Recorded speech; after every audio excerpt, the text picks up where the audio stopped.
High, আমি অনির্বাণ। আবার নিয়ে আসলাম তোমাদের জন্য নতুন একটা কর্ড নিয়ে। সো আমি অলরেডি অনেকগুলো কর্ড দিয়ে দিয়েছি, সেগুলো মন দিয়ে প্র্যাকটিস করো। আর আমি বারবার একটা ভিডিও শুরু করার আগে মানে লেসনে যাওয়ার আগে আমি একটাই কথা বলি, দাদা যদি ভিডিও ভালো লেগে থাকে তাহলে দাদাকে প্লিজ একটু সাপোর্ট করো। তোমাদের সাপোর্টের ভীষণ দরকার দাদার। সো একটু পাশে থেকেও, দাদাকে অনেক অনেক ভালোবাসা দিও। অবশ্যই সাবস্ক্রাইব করে বেল আইকন প্রেস করে দিও, আর অবশ্যই শেয়ার করো। আর যেটা হচ্ছে সবথেকে বড় কথা, আর vocal training and commercial grooming যদি কেউ নিতে চাও অবশ্যই কন্ট্যাক্ট করতে পারো। আমি কদিনের মধ্যে রেওয়াজেরও কিছু ভালো ভালো টিউটোরিয়াল নিয়ে আসবো, যাতে তোমাদের একটু হেল্প হয়। আমি যতটুকু জানি তোমাদের সাথে শেয়ার করব। যদি তোমাদের মনে হয় দাদার ভিডিওগুলো দেখে তোমাদের হেল্প হচ্ছে বা হেল্প হতে পারে, তাহলে দাদার পাশে থেকো। সো চলো, আমি আজকে যে কর্ডটা শেখাচ্ছি তোমাদেরকে সেটা হচ্ছে G7 কর্ড। জি মেজর তোমরা শিখে নিয়েছো, G6 অলরেডি আমি তোমাদেরকে শিখিয়ে দিয়েছি, G7। তো G7 ধরতে গেলে আমরা কি করব?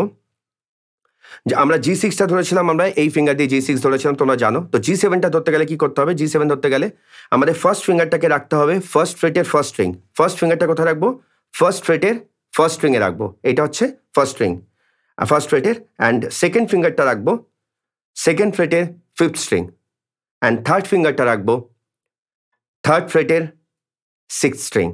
মানে G6 যে শেপটা ছিল, আমি যদি আঙুলটা তুলে দিই, G6 এর যে শেপটা ছিল সেই শেপটাই থাকবে, শুধু আমরা ফার্স্ট আঙুলটাকে পুট করে দেবো ফার্স্ট স্ট্রিং ফার্স্ট ফ্রেটে। জাস্ট এটা হয়ে গেল। দেখো কত সুন্দর মিষ্টি একটা sound, G7। This is cord, মানে এই কর্ডটাকে G7 কর্ড বলা হয়। তো এই কর্ডটা তোমাদেরকে দিয়ে দিলাম, মন দিয়ে প্র্যাকটিস করো। G6 দিয়ে দিয়েছি, জি মেজর দিয়ে দিয়েছি, G7 দিয়ে দিয়েছি। যে কর্ডটা তোমাদের সুবিধা মনে হয় সেটা প্র্যাকটিস করো, আর মাঝে মাঝে একটু চেঞ্জ করে করে প্র্যাকটিস করো। সবগুলোই প্র্যাকটিস করো, ফিঙ্গারিংগুলো, যাতে তোমাদের সুবিধা হয়। আর আমি পরে কিছু স্কেলের লেসনও নিয়ে আসবো, কি করে ফিঙ্গারিং মানে ফিঙ্গার এক্সারসাইজের জন্য কিছু স্কেলের লেসন, স্কেলগুলো তোমাদের শেখা উচিত।